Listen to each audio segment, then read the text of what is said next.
Hi students, कैसे हैं आप लोग। आई होप आपकी प्रिपरेशन अच्छी चल रही होगी। बच्चों, इस वीडियो में हम थर्मोडायनामिक्स के क्वेश्चंस कर रहे हैं जो कि जेई मेन 2024 अप्रैल अटेम्प्ट में आए थे। ये पार्ट 1 है। टोटल पार्ट 2 में, दो पार्ट्स में मैं इसके क्वेश्चंस अपलोड कर दूंगा। 2024 के हैं, जनवरी 2024 या इससे पहले मैं ऑलरेडी अपलोड कर चुका हूँ। प्लेलिस्ट सेक्शन जरूर देखें एक बार। इसमें स्टार्ट करते हैं। The enthalpy of formation of ethane C2H6 from ethylene यानी C2H4 by addition of hydrogen where the bond energies of these bonds, okay, 1 2 3 4 ये given below हैं। तो आपको heat of formation of ethane बता दें। देखिए, सबसे पहले तो इथाइलिन से आपका बना इथेन। ओके, तो इथाइलिन हो गया ये, करेक्ट। अब इसमें इन्होंने कहा कि एडिशन ऑफ हाइड्रोजन H2 किया, और आपका ऑब्वियसली ये जो है H H H H H and H ethane बन गया। Okay, now heat of formation of ethane गई है। सो इन दिस केस जब बॉन्ड एनर्जीज दी हुई होती हैं, हीट ऑफ फॉर्मेशन क्या हो जाएगी आपकी, जो टोटल हीट चेंज है आपका रिएक्टेंट्स का माइनस प्रोडक्ट्स का। ओके, अब इसको कैसे लिखेंगे आप, देखिए रिएक्टेंट्स में आपके लेफ्ट हैंड साइड में ये है, इसमें C double bond, C bond है एक, और 4 CH बॉन्ड और एक HH बॉन्ड है, करेक्ट। तो इसको आप ऐसे लिख सकते हैं कि जो बॉन्ड एनर्जी है of C double bond C bond plus 4 times जो बॉन्ड एनर्जी है ऑफ एक CH बॉन्ड, एक CH को 4 से मल्टीप्लाई कर दिया क्योंकि 4 बॉन्ड हो गए।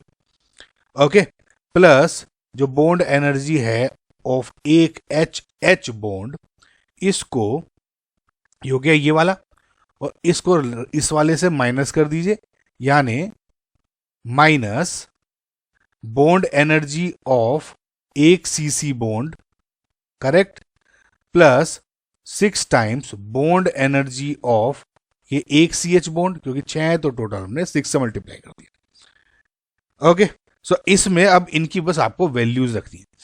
जो bond energy of C double bond C bond है वो क्या गिवन है, 615। सबके सब किलो जूल में है, आंसर भी किलो जूल में, तो आपको यूनिट की टेंशन नहीं लेनी है। 615 प्लस 4 टाइम्स जो 414 है वो हो गई आपकी CH बॉन्ड की। ओके, 414 तो ये हो गया, plus bond energy of HH क्या हो गया, 435, तो ये हो गया, ठीक है, minus bond energy of CC bond कितना हो जाएगा, 347, प्लस 6 टाइम्स CH बॉन्ड की क्या बताई थी हमने, 414। ओके, सो जब इस पूरे को गाइज आप सोल्व करते हो, मैं थोड़ा सा और सिंप्लीफाई कर देता हूं तो ताकि आपको थोड़ा और आसान हो जाए, यानी 615 plus 4 times 414 plus 435 minus 347 minus 6 into 414, ये और ये जब एडजस्ट करते हो आप तो ये क्या ओवरऑल हो जाएगा, -24 इंटू 4। इस पूरे को सोल्व कर दीजिए, आपकी जो फाइनल आंसर आ जाएगा -125 किलो जूल में आ जाएगा, क्योंकि सब किलो जूल में था। तो final answer is 125 and that is your final answer. Next question देखते हैं।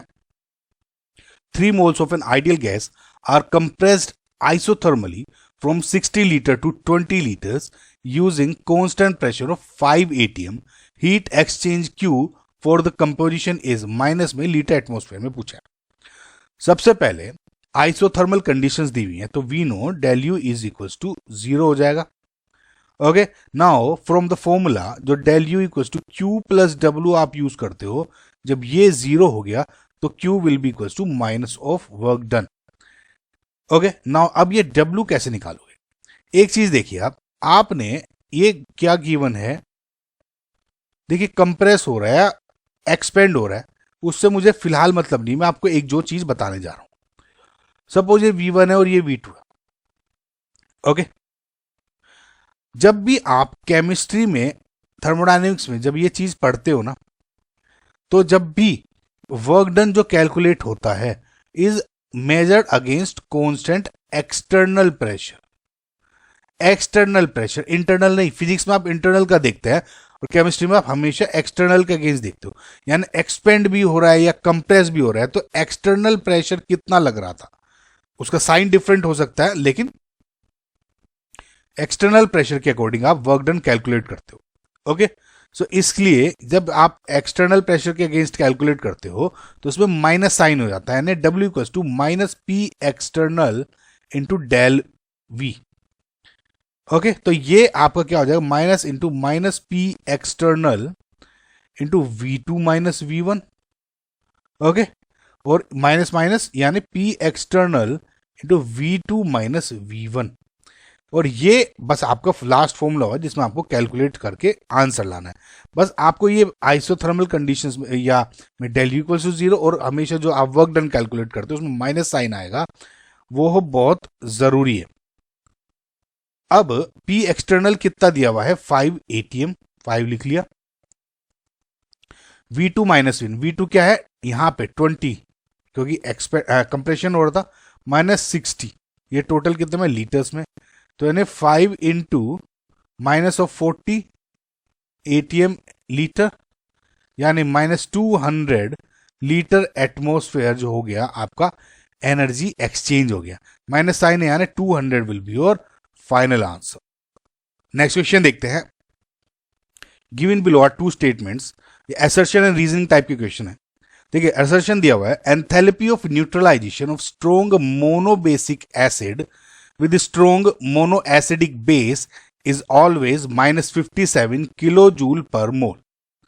Reason दिया हुआ है, enthalpy of neutralization is the amount of heat liberated when 1 mole of H positive ions furnished by acid combined with 1 mole of OH negative ions furnished by base to form 1 mole of water.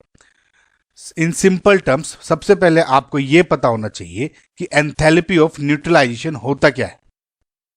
So enthalpy of neutralisation में क्या होता है कि जो change in heat है होती है, heat content या एंथैल्पी हो गया ऑफ जो आपके सिस्टम की, जब 1 ग्राम इक्विवेलेंट या 1 मोल मोनो बेसिक एसिड यानी फॉर एग्जांपल HA को आपने मिला दिया same amount of mono acidic base, ठीक है, यानी BOH ले लेता हूं। ओके, तो जब ये एनर्जी फॉर एग्जांपल मिलते हैं तो आपको क्या बनेगा, एक तो सॉल्ट बन जाता है ना AB, अभी मैं इसका एग्जांपल बताता हूं, और साथ में वाटर निकलता है। तो जो हीट एनर्जी निकलती है इसमें वो होती है माइनस 13.7 किलो कैलोरी पर मोल। ये हो गया किलो कैलोरी पर मोल को जब आप कन्वर्ट करते हो इसको किलो जूल पर मोल में, तो माइनस 57.3 या 1 समथिंग किलो जूल पर मोल में आ जाता है। तो रफली माइनस 57 किलो जूल पर मोल हुआ, ठीक है। तो ये करेक्ट स्टेटमेंट है। अब इसमें देखिए ये वाला एग्जांपल क्या है, जैसे HCl को मैं NaOH में ऐड कर देता हूं तो NaCl ये सॉल्ट बन गया है ना, और ये H और OH मिलके H2O बन जाता है। तो इसमें इक्वल ये अमाउंट ऑफ एनर्जी निकलती है। अब इसका रीजन कहते हैं, जो रीजन दिया हुआ है, रीजन देखिए इसको ऐसे एक्सप्लेन करो कि थोड़ी देर के लिए इस रिएक्शन में या इस रिएक्शन में जो ये आयंस हैं ये वाले, इनको हटा दो, ठीक है।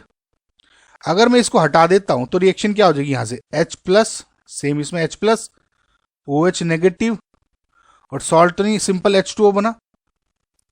समझ में आया? तो यानी इस रिएक्शन में Cl के बजाय चाहे मैं Br लिख लेता, NaOH के बजाय मैं कुछ और लिख लेता, है ना, सपोज NaNH2 लिख लिया मैंने, तो अल्टीमेटली यहां पर आपका वाटर ही निकल रहा है।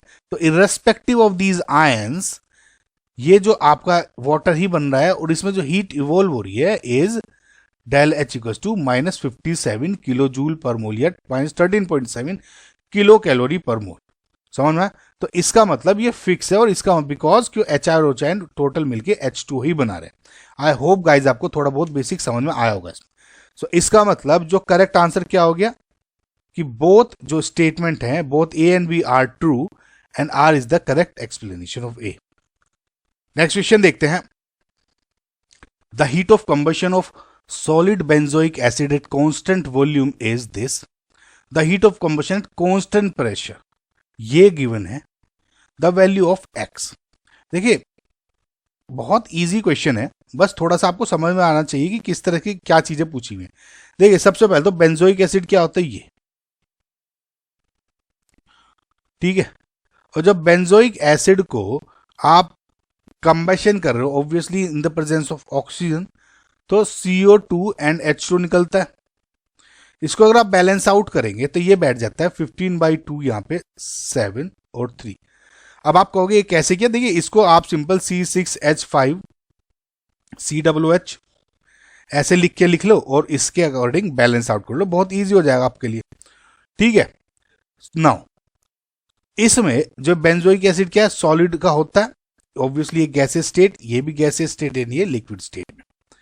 तो अब इन्होंने heat of combustion at constant volume दिया हुआ है यानी डेल यू दिया हुआ है, और आपको डेल एच पूछा हुआ है, यानी कौन सा फॉर्मूला लगेगा आपका? वी नो कि del H is equal to del U plus del N G R T. Del N G क्या होता है?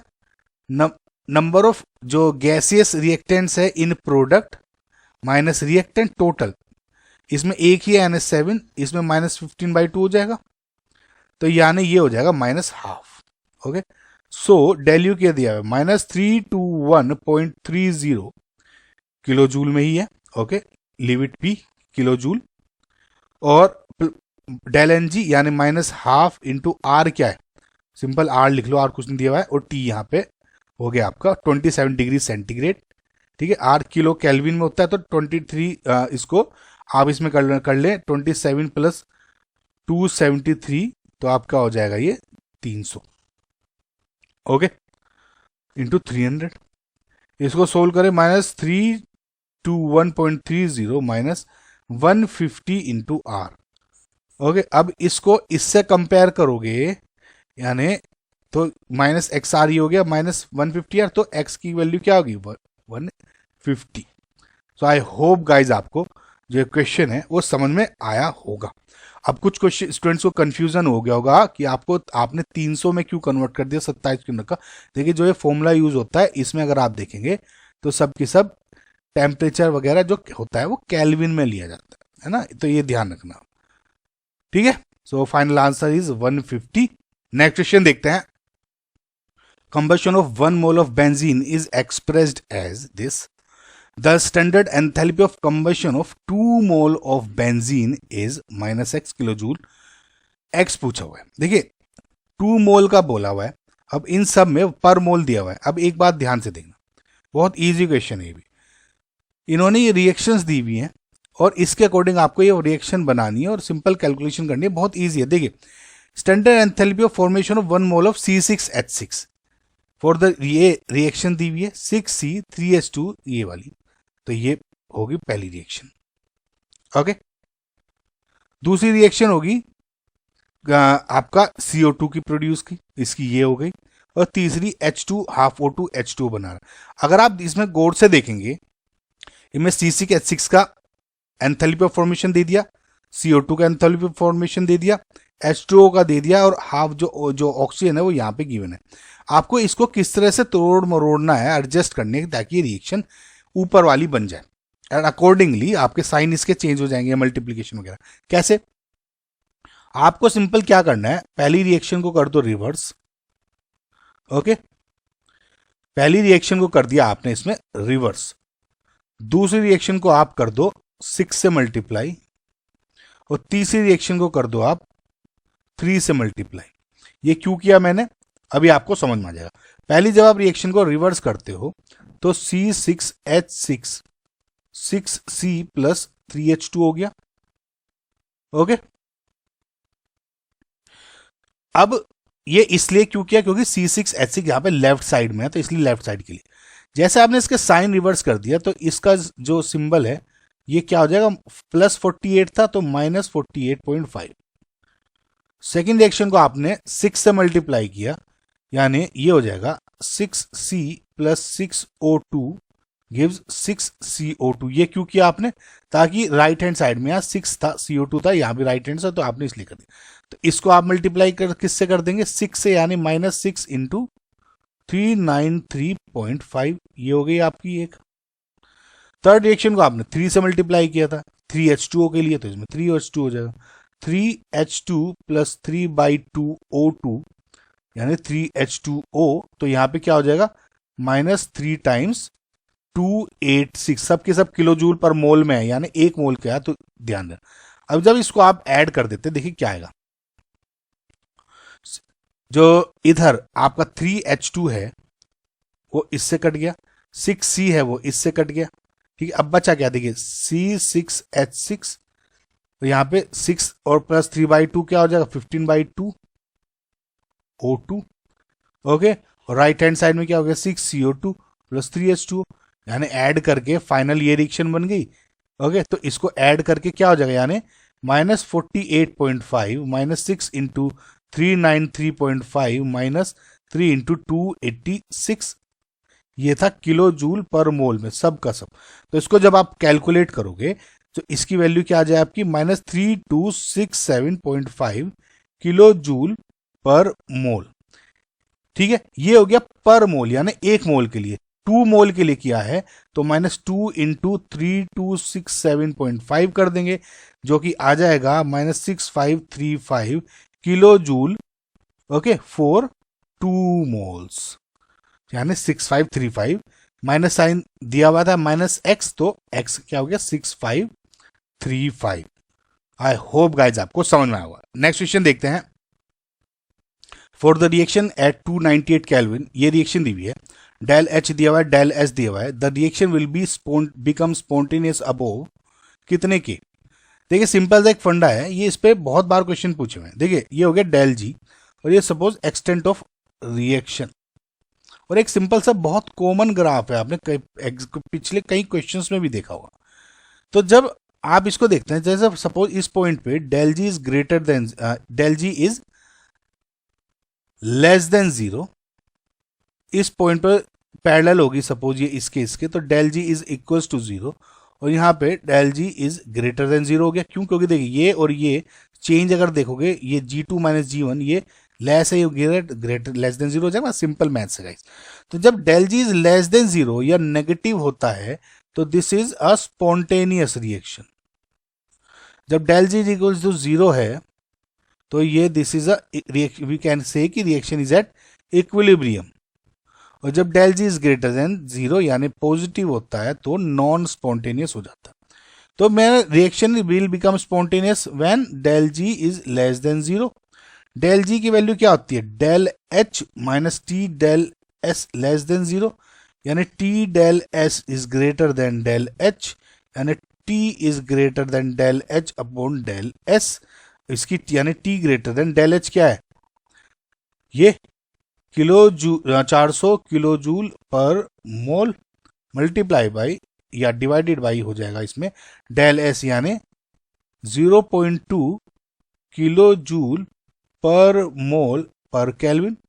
सिंपल सा फंडा, किलो जूल से किलो जूल गया, मोल से मोल गया, यानी ये हो गया 2000, यानी T इज ग्रेटर देन 2000 जब केल्विन होगा तो आपका रिएक्शन स्पॉन्टेनियस हो जाएगी, यानी इसमें क्या हो गया, फाइनल आंसर इज 2000।